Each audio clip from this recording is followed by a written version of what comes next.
call the four patterns in nature. Today we will talk about symmetry, fractal, spiral, and tessellation. So after I will provide a description of each pattern, I will also provide 5 examples to it. So let's get into the video. And let's talk about symmetry. Symmetry is a reflection of images.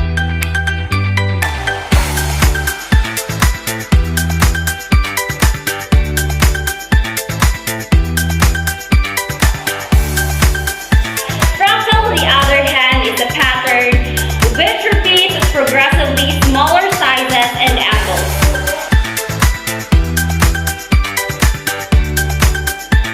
And spiral is a pattern that moves around at a central point and continuously widening.